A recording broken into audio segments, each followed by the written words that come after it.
You decide, America. Hobbits or Munchkins? Munchkins.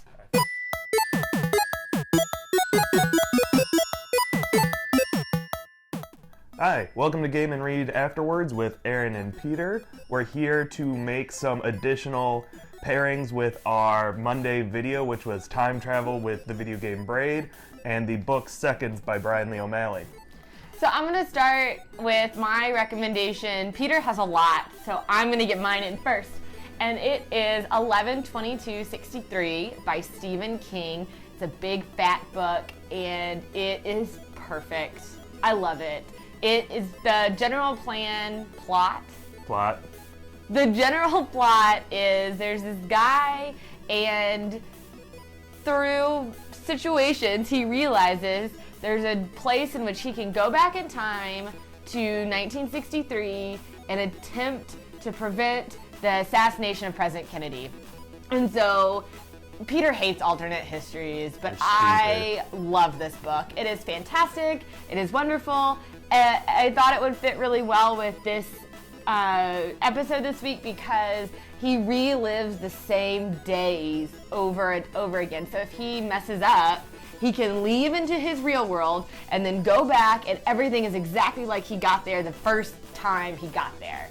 And you know, his interactions change how it goes, but he can kind of reset it. So it's like I said, big fat book, Stephen King. I love it. It's one of my favorite Stephen King books. So check that out. That's 11/22/63. Cool. My book recommendation, I chose one of my favorites from high school, which is Slaughterhouse-Five by Kurt Vonnegut. It's such a good one. It is a really great book. Like I said, one of my favorites from, I think I read it first when I was about 16. And Billy Pilgrim, the main character, has become unstuck in time. He relives moments of his life at random. He's like jumping around to childhood, the time he served during World War II, future, where he's, you know, the prisoner of aliens in a weird alien zoo. There's a lot of weird Kurt Vonnegut level sci-fi, and it ends up really being this big piece about the destruction of war, specifically around the event of the Dresden, Germany fire bombings during World War II, which Kurt Vonnegut was present for as a POW. It's a really great book. It's short. It's wonderful, especially if you haven't read any Kurt Vonnegut. That's the one a lot of people start with. It's a great one to start with. So it's really good, and I also like the fact that I could pair it together. If you ever play Braid, the beginning image is this city on fire, and he's just kind of, Tim is just standing on a platform there. And that made me really think back to what the Dresden fire bombings, where they just completely obliterated the city, would look like. So I just thought that would pair really well. Additionally, I'm just going to go ahead and blanket recommend Bryan Lee O'Malley's other works. All of it. There's not a ton of them. There's the 6 Scott Pilgrim versus the World versus the Universe, Scott Pilgrim's Pretty Little Life. They're all available now in these cool hardback editions that I've got many of. Very nice. Really pretty. Additionally, his first published book, I believe, was Lost at Sea. It's a nice little book about teen angst and all that kind of stuff. It's definitely an early work. It feels very different than his later stuff in a lot of ways, but it's really good. It's great. It's a good one. Yes. Now, on to a few games I would recommend. recommend. Like I said, Peter has a lot. I'm coming back!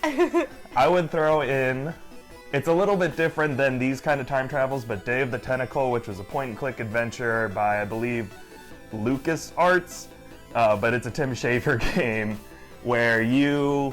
Tim Schafer's the guy who did Psychonauts. Broken Age, Psychonauts. So, connection. Yes, you should know who Tim Schafer is if you ever play video games. Anyway, in it you control 3 different people who are friends in different time periods, but they're in the same place. So the one in the past, you can affect things for the future people, and it's a weird puzzle where you're trying to stop evil tentacles from taking over the world.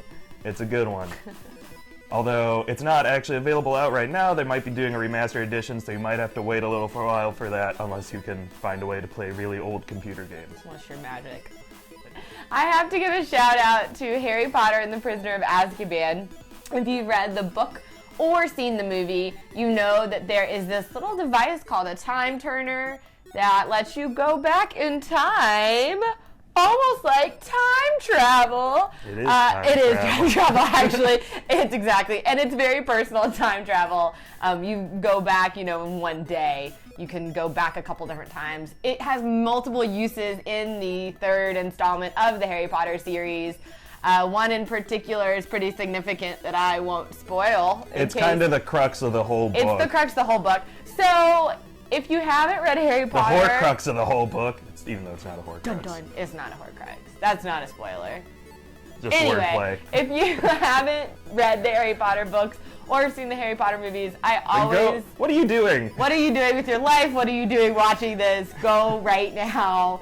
Educate yourself. And especially read the third one for some time travel. Only read the third one. Other ones are important. That's I the hate whole third story. One. The third one's, Third my one's my favorite. book. So, Or it's my favorite movie. Oh, I hate it so much. Anyway, so that's... You can check us out online. Well, I was going to say that's all we had. Yes, that's all we have, and you can check us out online at gameandread.com or at our Twitters. I'm at Nerd in the World. And I'm at eMerch. We'll see you next time.